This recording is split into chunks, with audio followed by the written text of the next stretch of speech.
Penguin Audio presents Interventions, A Life in War and Peace by Kofi Annan with Nader Mousavizadeh, read by Dominic Hoffman.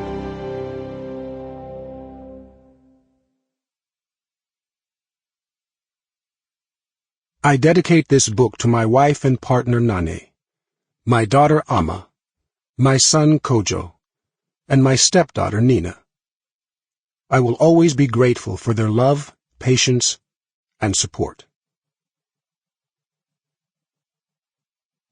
Preface. The Arc of Intervention. What do we stand for as a global community? What are the responsibilities for our common fate in a world that is simultaneously coming together and coming apart? And how do we exercise those responsibilities?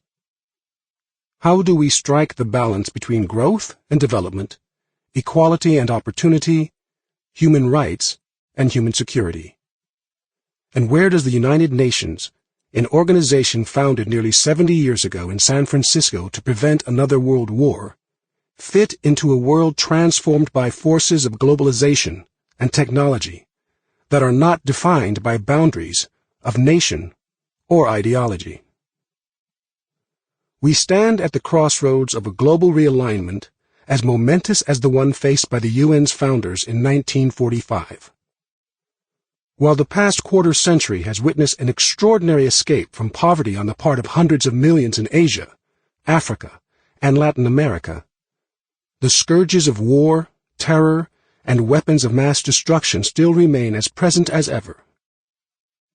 What has changed is the power of individuals, men and women in every part of the world emboldened by education and rising expectations of a better life in larger freedom, to demand a say in how they are governed, and by whom. The empowerment of the individual, from Tahrir Square to Silicon Valley to Chengdu to Juba, presents an unprecedented opportunity for advancing human dignity. At the same time, this shift is challenging established centers of power, from presidential palaces to corporate executive suites, to restore the breach in public trust that is the condition for the successful development of any just society. In my 4 decades of service to the United Nations, I was privileged to work with an extraordinarily committed and talented group of diplomats, development experts, and humanitarians for whom these questions were at the center of all we sought to achieve. It was rarely an easy journey. As often as we succeeded in alleviating suffering or halting a conflict, we found ourselves powerless to do so before far too great a toll had already been taken.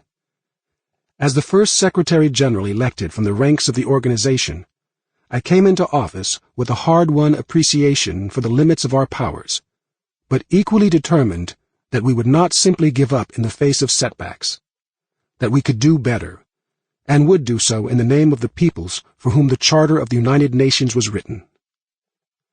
I sought to catalyze action across a wide range of issues, from the struggle against HIV/AIDS to girls' education, development in Africa to post-tsunami relief work, advancing human rights, and the rule of law to insisting that sovereignty must be a matter of both rights and responsibilities. I dedicated my efforts toward achieving a United Nations that would step up rather than stand by, rise to the demands of a new century rather than recoil from them, and be guided by a purpose greater than protecting the interests of states. This is the arc of intervention that frames my account of the principal challenges facing the international community today.